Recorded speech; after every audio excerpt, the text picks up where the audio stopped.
హనుమంతుడు రామునితో తనకు తమరి పలుకులెప్పుడు అనుసరణీయం అని తను వానరవీరుల కనిజనే కిష్కింధపురము కార్యోద్ధతుడై సెలవని రాముడు కదిలెను నెలవుగా ప్రస్రవణగిరిని నెలకొనెదనుచున్ తలపున సీతాన్వేషణ తొలచంగా తరలినాడు తొలకరి అనుచున్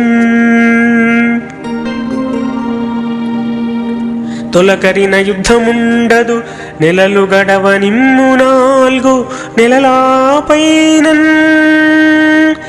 నెలవున గలిసెదనాపై కలసి మనము సీత జాడ కనుగొన వెడలన్.